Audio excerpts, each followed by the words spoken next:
morning, everyone. Thank you for joining us. Welcome to Gemsland Online School. Right, in year 2, in our English unit, we're going to be learning all about traditional tales. And this is our first introductory lesson. And the lesson entails us to get more knowledge about traditional tales and also to be able to identify the features, read some traditional tales, and also write our own traditional tales at the end of the unit. Right, what is a traditional tale? What makes a story a traditional tale? How does it compare or contrast to other stories? So in our first lesson, our learning objectives is to be able to identify features of a traditional tale. So at the end of this lesson, you must be able to identify features of a traditional tale. And your success criteria will be, I can identify features of a traditional tale. Of course, we're going to be reading a book. We're going to be reading a story. We're going to try to identify the features of a traditional tale. What makes it a traditional tale? So what do you think this book is going to be about? Ink down your thoughts. What do you think this book is going to be about? I've not shown you the book, have I? But it's a traditional tale. So I want you to predict. I want you to bring on your predicting skills. What do you think this book is going to be about? Ink down your thoughts, get your writing tools out, and start to jot your ideas. Let's move on to another essential question. What type of stories do you think they are? Ink down your thoughts. There are no wrong or right answers. Anything you say is absolutely correct. What type of stories do you think they are? Write down your thoughts. Right, let's see if you can tell me what you know about these stories. Again, write down 1 or 2 things you can tell us about traditional tale, and then you show mom or dad. So this is just to have a quick recap to find out what you already know about traditional tale. And I'm sure you all know a lot. So we're going to move on to our starter lesson. Are we ready? Let's go. Now, you're going to match the pictures to the traditional tale.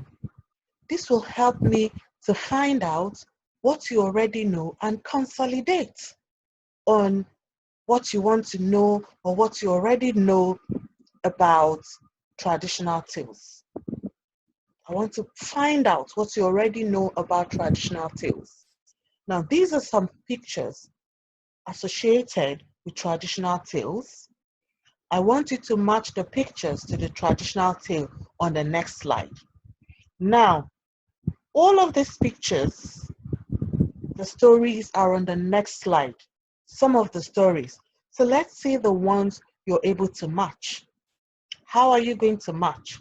So you just write the ones that you can see the picture and you can see the story. So we have 1, 2, 3, 4, 5, 6, 7, 8. And let's move on to the next slide. We have 1, 2, 3, 4, 5, 6, 7, 8, 9, 10.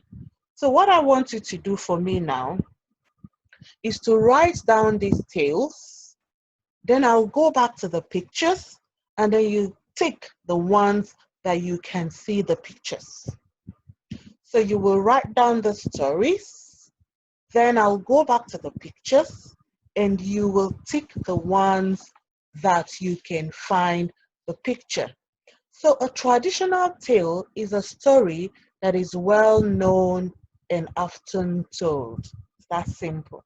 As you can see, all of these stories, they are well known around the world and we have different versions, and they're often told and retold. There's a lot of retelling around the stories. A lot of movies have been produced around the stories, cartoons, films, different versions. Cinderella has African version, has Egyptian version, has is it Kenyan version? So we have a lot of all of these stories that have their own versions. And when I mean versions, it means that they have been adapted to the culture of that country, of that place. So they've changed the names, they've changed the location, the setting.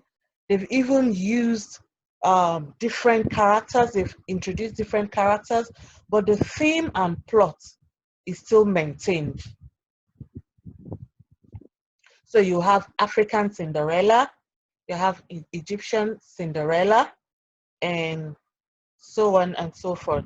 So I'll go back to the picture now whilst you're writing down. So we have Beauty and the Beast, jot down, Cinderella, Goldilocks and the Three Bears, Little Red Riding Hood, Rapunzel, Sleeping Beauty, the Enormous Turnip, the Gingerbread Man, the Princess and the Pea, the Three Little Pigs. Right, so we go back to the pictures and see. The first picture is a castle. The second picture has a pig in front of a house or a pigsty. Then you have a princess. Then you have the pumpkin cart. Then you have three birds with a girl sleeping in it. Then you have a goat, and then you have the gingerbread man. So we're going to go back and see which stories match with the pictures. So the first one is Beauty and the Beast, and that looks like the castle where you have where Beauty and the Beast lives. Cinderella, you will match it. Of course, we have Cinderella's story as well because of the pumpkin, magical pumpkin cart. So you tick Goldilocks and the Three Bears. Did you tick that one? Did you get it correct? Fantastic. That's Goldilocks sleeping in Baby Bear's bed. Then you have Rapunzel. Can't see anything relating to Rapunzel here. So keep marking. If you're correct, you give yourself a tick. Sleeping Beauty, can't see any story about Sleeping Beauty here. The Enormous Turnip, can't see anything. The Gingerbread Man, fantastic. That's the Gingerbread Man there. So you tick. The Princess and the Pea, nothing. Okay, so that's a princess over there. And the last but not the least, the Three Little Pigs. So that's the story of the Three Little Pig there. Fantastic. So well done and good job. So we were able to tick 1, 2, 3, 4, 5. So we're able to tick the Beauty and the Beast, the Three Little Pig, Goldilocks and the Three Bears, Gingerbread Man, Cinderella, Princess and the Pea, and the Princess and the Pea. And who can guess what this goat signify? Which story did this goat is one of the characters? And mouse over there. Which story do you think you have a fox? Yes, you're correct. Ink down your thoughts and I'll show you, reveal the answer in a jiffy. So let's see if you're correct. So if you wrote down the three Billy Goats graph, tick it. the three billy goats. Then if you also wrote Fantastic Mr. Fox, then you tick. You're correct if you wrote those three traditional tales. Fantastic Mr. Fox is a very popular one. Billy, the Three Billy Goats Gruff is also a very popular traditional tale. All right, we'll move on. Now, back to our learning objectives. To be able to identify features of traditional tales, I want you to draw this mind map. So we're going to be using our mind map skills to identify the features of a traditional tale. Are we ready? Fantastic. So you draw 5 circles. At the center, you have the traditional tales. Then,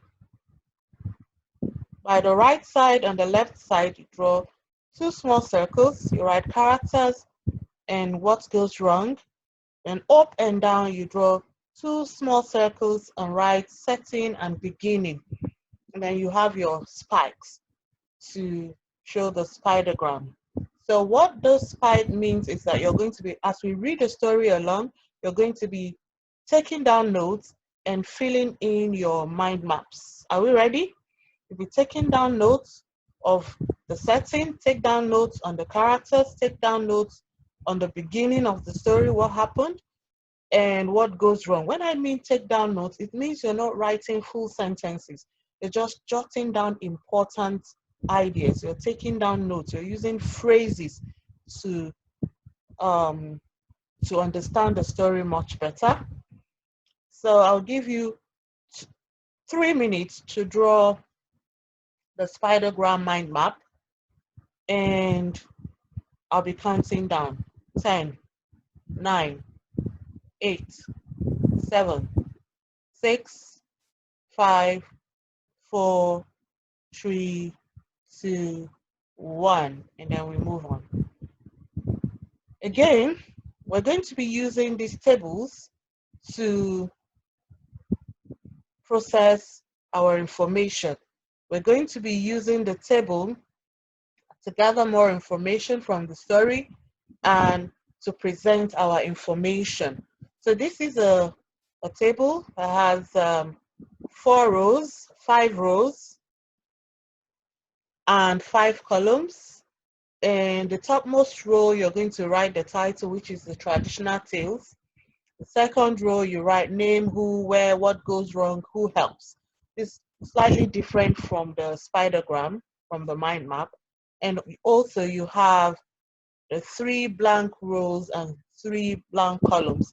And as we read from your spidergram, from the mind map, you will then add more details into this table, which you will be using to further help you understand the story and also to help you understand the features of traditional tales, to help you to identify the features of a traditional tale. What should a traditional tale have? What are the features, the structural features, and the language features? Right. So when I begin to read the stories, you're going to find out, you're going to jot down who are the characters in the story. You're going to jot down the setting. You're also going to jot down what goes wrong. And you're going to jot down who helps. Are we ready to go using your mind map? What goes wrong, beginning, characters, setting.